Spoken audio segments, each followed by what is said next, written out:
Have you ever stopped mid-sentence while reading a label and thought, wait a second, why is pound abbreviated as LB? It doesn't match, not even close.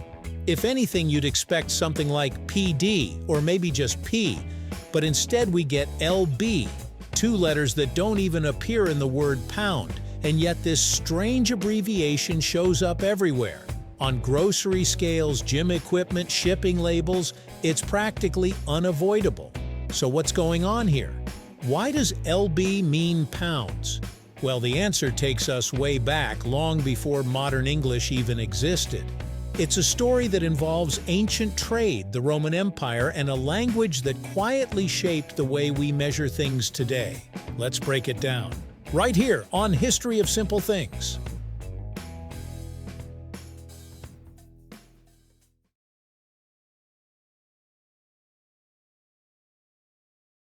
To understand LB, we need to go back over 2,000 years to ancient Rome.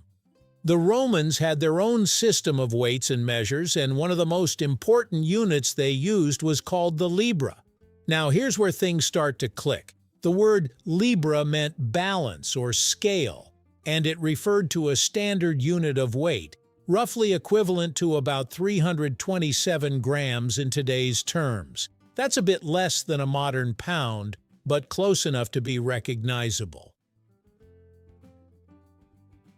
The Libra wasn't just a random measurement, it was part of everyday life. Romans used it in markets, for trade, and even for measuring precious metals. Over time, Libra became one of the most widely recognized units in the Roman world, and its abbreviation, you guessed it, LB.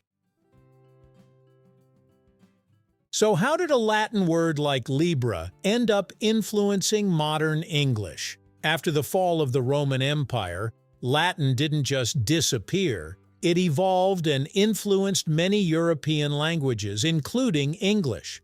As trade continued across Europe, many Roman systems of measurement stuck around.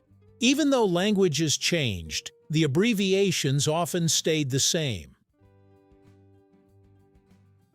Meanwhile, the English word pound came from a completely different source. It traces back to the Latin phrase libra pondo, which means a pound by weight. Over time, the phrase was shortened, the pondo part evolved into pound, while libra quietly remained in the background, hidden in the abbreviation LB. So essentially, when you see LB, you're looking at a linguistic fossil, something ancient that survived while everything around it changed. At this point, you might be wondering, why didn't we just update the abbreviation to match the word? The short answer, tradition. Measurement systems are incredibly slow to change, especially when they're tied to trade, industry, and science. Once something becomes standardized, changing it can cause confusion, errors, and even financial losses. Imagine if shipping companies suddenly decided to replace LB with something else.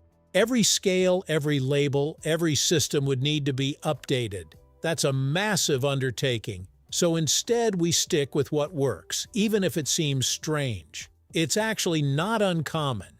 English is full of these little inconsistencies, leftovers from older languages and systems that we've simply learned to live with. Here's another twist. Even the pound itself hasn't always been consistent. Throughout history, different regions had different versions of the pound. Some were heavier, some lighter. For example, in medieval Europe, there were multiple types of pounds used for different purposes, like the Tower pound and the avoirdupois pound. The one we use today, the standard pound, is called the avoirdupois pound, and it equals exactly 16 ounces.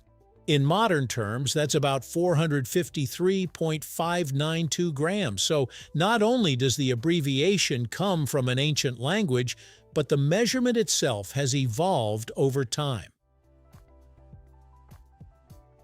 Here's a fun and unexpected connection.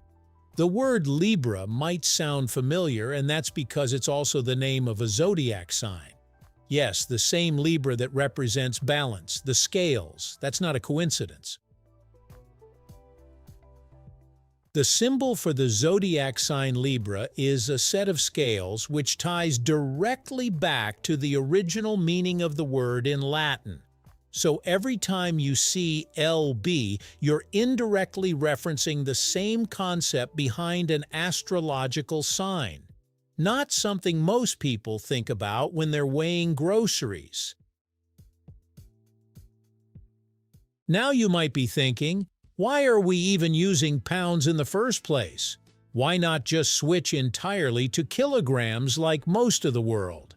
The answer is mostly historical and cultural. Countries like the United States, and to some extent places influenced by its systems, continue to use pounds as part of the imperial system. Meanwhile, most of the world uses the metric system, which is based on units like grams and kilograms. The metric system is simpler and more standardized, but older systems like pounds have deep roots. They're embedded in everyday life, from recipes to body weight to shipping. And once again, changing them isn't easy. So even in a modern, globalized world, ancient systems and their strange abbreviations continue to stick around.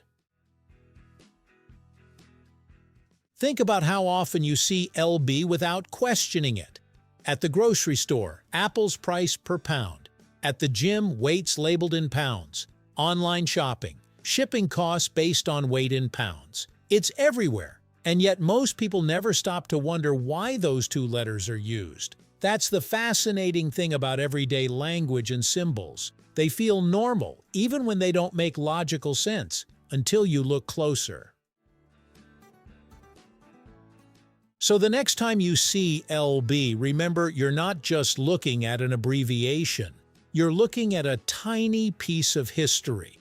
A word from ancient Rome that survived thousands of years, a system of measurement that evolved but never completely changed, and a reminder that language doesn't always follow logic, it follows history. Thank you for watching. If you have suggestions for our next video, feel free to share them in the comments below. We'll be sure to give you an acknowledgement for your contribution. Thank you for joining us on this journey through the history of simple things. Don't forget to like, subscribe, and stay tuned for more stories woven through the smallest details.